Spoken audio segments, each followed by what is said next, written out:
At ngayon ko pa naramdaman yung hiya. Huy! Hay mga mi, panibagong araw, panibagong pag-asa. Ay nung last Friday pa nga ito ganap mga mi at lumibot kami sa session in Bloom. Bilis nga mga mi at tapos na nga nung linggo, end of pa nagbenga na. Nilibot lang naman namin ng session in Bloom mga mi at wala namang nagbago pa na pagkain pa din ang mas madami. Ang nagustuhan ko nga lang at remembrance ko ngayong taon mga mi is yung punda. Ako hindi din talaga sana kami maglilibot-libot, paano ba naman kasi day off din ni mama ng araw na to kaya inaya kami. Bukod sa same lang din kasi mga mi syempre ang dami ding tao. Pero nga si mother nang nag-aya kaya i-push natin to at family bonding na din namin. Alin nagsimba kami muna nito mga mi at naglakad-lakad na at pinabili na yung mga pagkain na gusto namin. Kanya-kanya nga kami ng kapatid ko dito nang pinabili mga mi, pati na rin yung mga apo ni mama. Sakto kasi sahod niya rin kaya treat niya muna kami at saka na kami babawi ng kapatid ko. Pagkatapos naman namin dito sa session in Bloom mga mi, pumunta na kami ng Burnham para doon nakainin yung mga pinamili namin. Pero pinagpapasalamat ko yung araw na to dahil nagkaroon kami ng oras sa isa't isa mga mi. Pagkakinabukasan na nga mga mi, nasa Pangasinan na kami real quick. Nag-last trip nga kami ng Friday ng gabi at biglaan mga mi. Pakikikasal nga kami dito sa may Pangasinan mga mi at sa pinsan ni Mario. Try ko na nga pala yung ganito mga mi nung dalaga ako nung sinama ko ng ninang ko sa may Malasiki Pangasinan. And ngayon first time ko makikasal dito kila Mario naman. Dahil medyo maaga kaming nakapunta dito mga mi, syempre nasaksihan ko kung paano sila magtulungan. At dahil may tugstugan na rin nung hapon na to mga mi, syempre may mga nagsisisayawan na.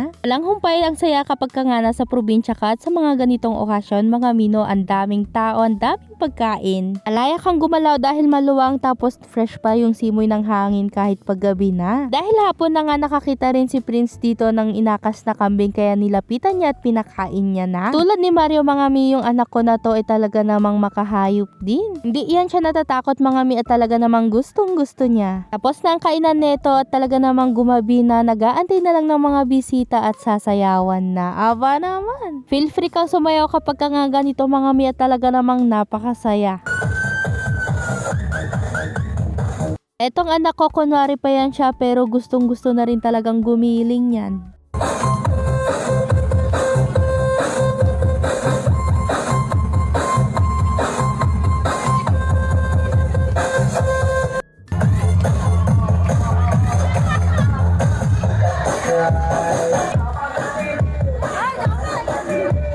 Sinong hindi pupunta kapag nga ganyan ng mga tugstugan? Sinong hindi mapapagiling mga zay? Heto nga't padami na rin ang padami ang mga tao, kaya naman kapag nga may tugstugan na nako, mapapaindak ka din talaga. Tipong kapag nga andito ka na wala ka nang sasayangin ng oras at kailangan sumayaw ka din. Tapos hetong magpipinsan pa, syempre nagkaroon din ng oras sa isa't isa at eto't lalabas na yung bride and groom. Huy! Eto na rin yung kiligan moments na kapag nga sila ay sumayaw na dapat sasayaw na rin yung dalaga at binata dyan. Pagkatapos naman kanya-kanya na ng request mga mi at heto nga napasayaw na kami ng sisiwit dito. Nako naman. Na kung saan ngayon lang talaga ako natawa at parang yung sayaw ko pa pilay-pilay. Huy! Hanggang dito na lang muna. Bye-bye!